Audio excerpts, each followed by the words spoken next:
Благодарам председателя, благодарам колега Байрам Кадрију на вашата реплика, иако не знам зошто мене ми реплицирате, а не на колегата Назири. Цело време зборевте за него, а мене ми реплицирате. Или може би ви беше страв да не ви контрареплицира, па за тоа. Оред, ке се обидам јас да ви одговорам на вашите аргументи овде. Почитувам колега Кадрију. Дали се уставни или не амандманите, верувам знаете, согласно деловникот одлучува председателот на собранието Талија Џафери. Јас не верувам дека вие се сомневате во работата на господинот Џафери.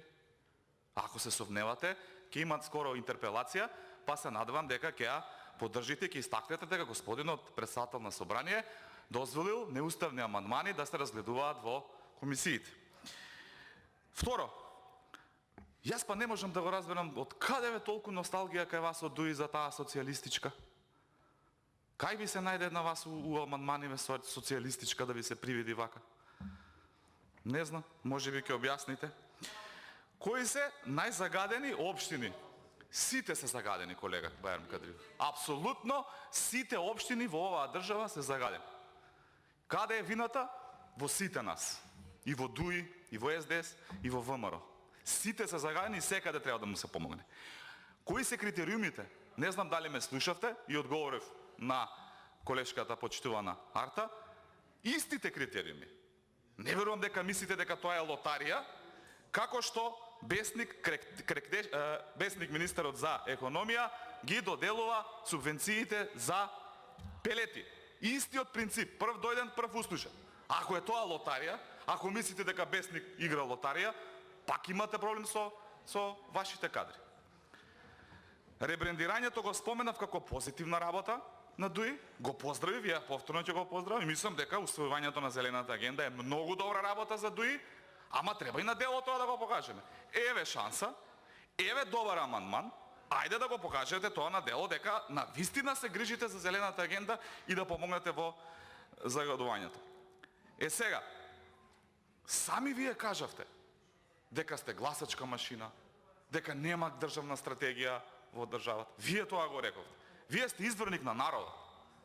Сте излегле на избори, народот ве гласал.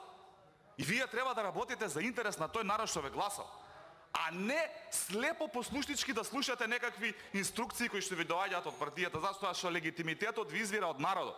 Овој народ диши загален воздух, на овој народ треба да му се помогне. И вие како негов пратеник, почитуван Кадрију, треба да му помогнете и да го смените ако треба ставот и да гласате за овој амандман, затоа што е во согласно со политиките на вашата партија, не е различен. И да престанеме да зборуваме дека собранието треба да биде гласачка машина на партиите, сите без исклучок да гласате по инструкции на политичките партии, затоа што тогаш ще го деградирате самото собрание. Зошто ни е тогаш собранието? Ајде да го укинеме, ајде да ги тргнеме трошоците огромни што одат за собрание, зошто да плаќаме пратеници, да плаќаме служби, се ова што се трошкови, како ќе се договорат партиите, така нека се води државата, да воведеме партократија во оваа држава. А тоа е суштината на собранието. Низ дебата, низ разговор, низ поделување на аргументи, да дојдеме до она што е најдоброто на државата. А дека нема државна стратегија, се согласувам ја, ама вината е ваша и на СДСМ.